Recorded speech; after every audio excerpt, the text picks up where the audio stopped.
Israeli officials have responded to President Biden's warning against a full-scale invasion of Rafah, for which the U.S. says it will not provide weapons.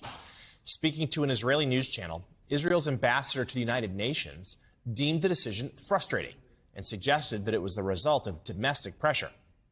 On social media, Israel's foreign minister vowed to continue fighting Hamas until it's destroyed, adding, "There is no more just war than this."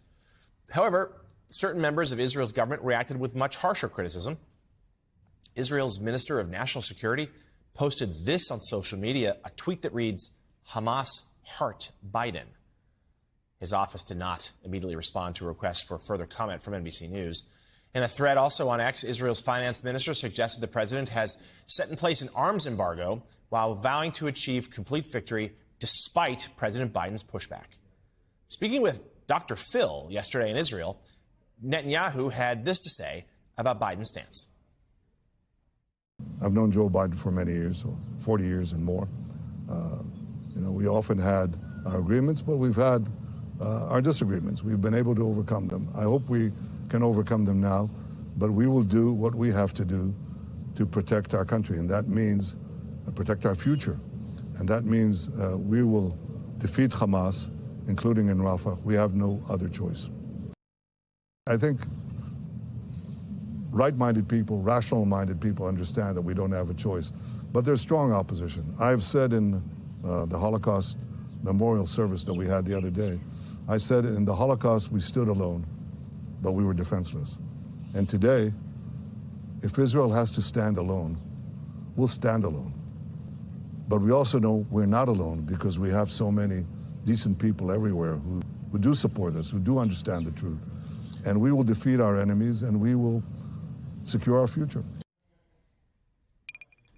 Joining us now, Danny Danon. He is a member of Israel's parliament, the Knesset, and former Israeli ambassador to the United Nations. Mr. Ambassador, thank you for joining us this morning.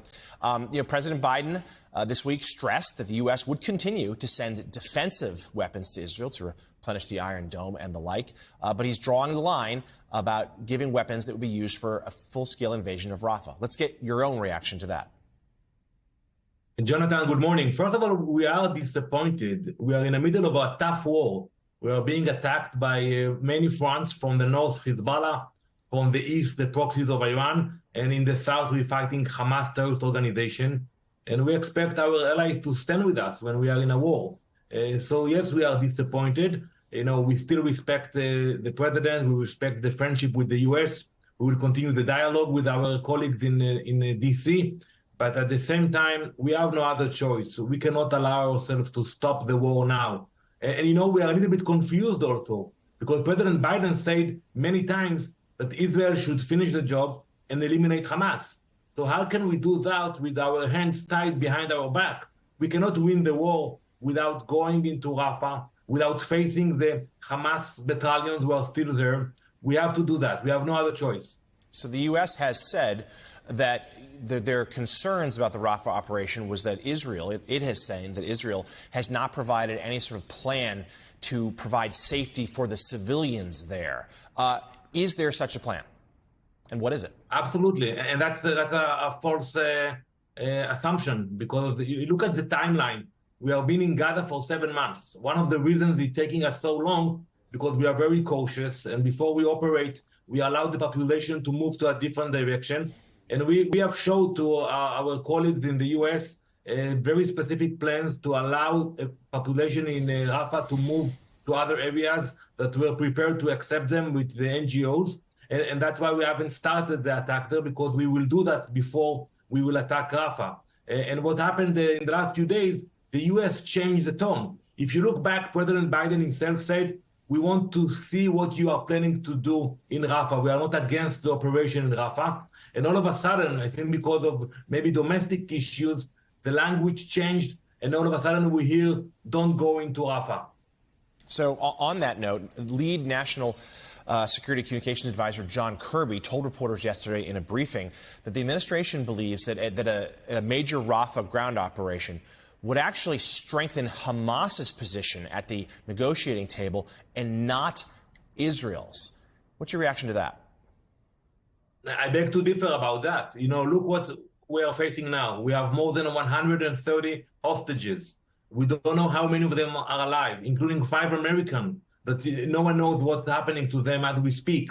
So we cannot just, wait idly by and expect Hamas to release them. We have no choice. We have to use military force in order to finish the war, in order to eradicate Hamas and release the hostages. The very fact that they are not willing to tell us who is alive and who is not, and when we are negotiating with them, they say we will release either hostages alive or death.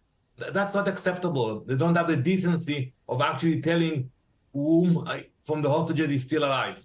Yeah, and Mr. Ambassador, that's what I wanted to ask next. Does the Israeli government have any sense as to how many hostages are still alive? And can you provide us an update on these ceasefire for hostage negotiations? Where do things stand?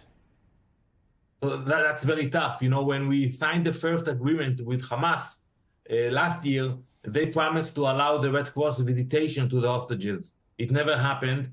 And today they haven't sent any list about the hostages. So we don't know, but I'm very worried because what we have seen in the last few days, that they are saying that they are not capable of releasing 33 hostages alive. So I'm very troubled by that message coming from Hamas. So we don't have the exact number. That's why we have no other option. We are determined to go all the way to release those we can release and to eliminate this terrorist organization. It's a threat to Israel. It's a threat to the U.S. Look, the Iranians are doubling their shipments to the proxies, while the U.S. is stopping the shipment. So we know we are in the front line, and we are committed to win this war.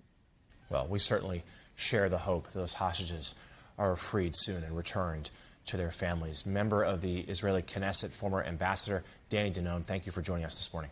Thank you very much. Good morning.